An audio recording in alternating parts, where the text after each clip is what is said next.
Starfield, the vast universe filled with criticism, hate, and love, so much so that it's actually created factions in real life. But yeah, these factions you'll find mostly on Twitter and YouTube. Now, this is not another bashing video or trashing video that you can add to the long list of video game hating channels on YouTube. No, instead, this is something that an average guy playing through Starfield has experienced. And I just wanted to share my thoughts on what I think this game is missing. And this is not in any way, forget about the space travel, all that I've said in my previous videos. I've gotten all over that. This is the new revelation, sort of new revelation, a thing that I've discovered that the game is missing and that I wish it had. And that is consequences. Now, what I mean by consequences, I mean by far-reaching consequences that reaches far to the ends of this major, vast universe that is Starfield. Now, it is there. There are little bits of sprinkles of it here and there, and I'll explain why. Now, first of all, I have not finished the game. I'm about 70 hours, close to 80 hours into the game. I have not finished the main quest, but what I have finished is the Ranger faction quest, and my god, is that one of the best quests in this game. So spoilers ahead for my fellow Rangers out there who have not completed the quest yet or is still in the process of the quest. But I thought, you know what, let me just highlight one of the big things that I think this game is missing. And when I'm talking about consequences, I do not mean the complaint that everyone's having, oh, the AI is not reacting when you're walking out in the city with a gun, pointing the guns in their faces and things like that. I'm not talking about that. I'm not talking about those things that the immersion specialists out there are raising. No, this is something different. Now, I chose to do the Rangers faction in the game because I wanted to be the space cowboy. I wanted to be the Walker, Texas Ranger in my Space Odyssey. Come to think of it now, I should have made my character Chuck Norris, you know. I think it would have just fitted perfectly with it. But with that being said, man, let's get into it, man. So when I'm talking about far-reaching consequences, so when coming to the end of this faction quest of the Rangers, right, you confront the politician, Potato Head. I'm calling Potato Head. But just says I don't really have recordings of my playthrough on this, so the spoilers are just going to be what I talk about right here. Okay, but when you come to the end of this faction quest, right, you confront the Potato Head politician, right, and you are faced with three choices. Either one, you take the bribe, which is a hell of a lot of credits. I mean, like 200,000 credits, and I can see a lot of people would be persuaded to go with that. And then you have another two options, which are technically the same options, but the lines are different. So you have one where you can attack him, but you'll basically say that if you do not come quietly, you would have to use force. And the other one is just straight up threatening the politician and straight out attacking them. Just a tip here: if you go to the end of this quest, I highly advise that you take Andrade with you, because she gives a badass comment when this Potato Head politician threatens you. She gives us this badass comment. It just made me feel badass. So I chose obviously the option because I'm the goody two shoes guy. I chose the option that if you do not come quietly, I'll have to take you by force. And then you end up in a gunfight with him and a couple of his security forces. So I end up killing him, and my companion Andrade lets me know that there will be some severe consequences and that a lot of people in Hope Tech will not be happy with me, right? And I'm like, okay, this seems very promising. This seems promising that there's going to be branching consequences stemming from my decision here, right?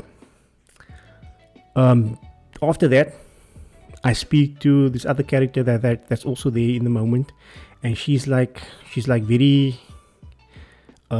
saddened by me killing this potato head politician, because he's the savior of the people there, right? Anyway, I go back to the marshal, right?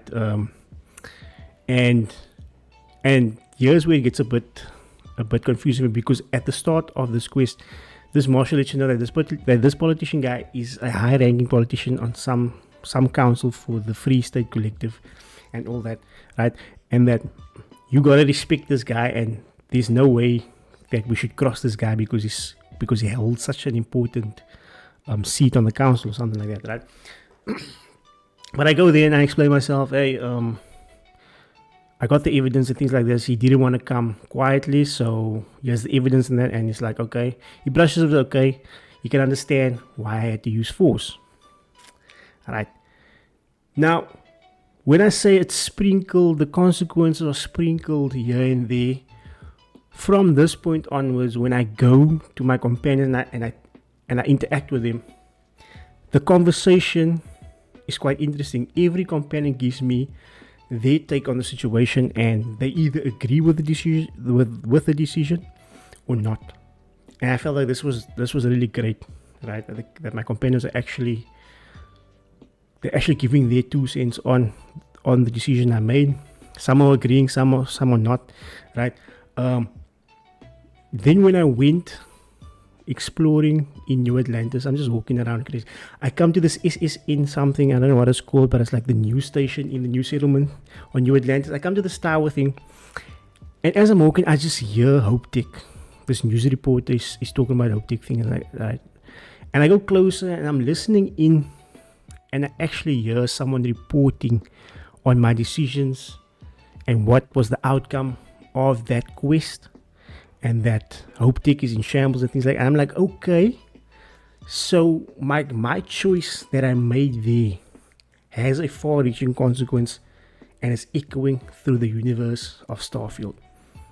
Right. Now, after that quest, I played another 5 hours, couple of more hours, right? And I was waiting to see if I will be approached by some Hope Tech mob that's upset with me. Because remember, like I said, Andrade told me, she informed me that there will be some severe consequences, and a lot of people will not be happy with me, right? Especially the Hope Tech employees. Now, I haven't come across any Hope Tech mob coming after me. No bounty hunters have been coming after me. No other dialogue suggests or makes or gives even a hint at what happened on Hope Tech, which is crazy to me. It's a bit crazy to me. It's not the same like with Baldur's Gate 3 or The Witcher 3 or Mass Effect, where the choices you make on who you ally with or who you cross has effects throughout the world that you're playing in. And I'm like, okay, if you're not going to give it to me with the NPC world, those reactions and things like people keep complaining about, give it to me in the story. And that just does not seem to be the case. Now, I don't know if it's the further I play along in the world, will I see that? I'm not too sure, but I mean 5-6 hours after that quest, I don't see the far-reaching consequences. I went back to Hope Tech. I don't see Hope Tech closed down. I can still interact with the employees and that no one is brushing me off. I don't know. Hopefully further down the line something like that happens. But and I understand that the game was advertised as do what you want, go where you want, be who you want in the game, but at the same time you're not giving me the consequences. You're not giving me that far-reaching consequences throughout the universe. And another thing on that, and this is a little minor thing, but when I choose to be a ranger, why is it not that everyone recognizes me as a 3-star ranger?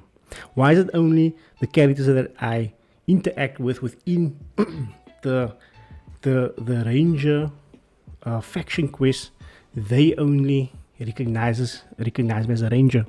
Why doesn't it open more dialogues for me as a ranger? And I think that is a missed opportunity by Bethesda. I think that whichever faction you choose to go with, right, it should have an impacting factor of opening new dialogue choices for you as a character. It should be sort of like a new trait added to your character. Now, yes, if you go with the Crimson Fleet, whatever, you are welcome into Crimson Fleet territories and things like that, and the same with the Rangers, but at the same time, why am I not recognized as a Ranger? Now, I understand. I think this, and I think I actually had a similar issue with Hogwarts Legacy, where you can use the 3 forbidden curses like it's nothing, and there's no consequences on you as a character. And this is where the developers came out and they said that they want to encourage you to play as the wizard and be the wizard that you want to be. So in this way, I see that, I look at it as that Bethesda adopted the same approach, that there aren't those types of content where you go with one faction that closes another faction. Instead, they want you as the player to play the game like you want to, without those consequences of closing down quests and that for you, because they want you to experience everything, which is fine and all. But I love me some games that have consequences, that have far-reaching consequences in them, like Baldur's Gate 3, Witcher 3, Mass Effect, where the choices you make has a consequence. So I think that is just like one of the big missing elements from the game.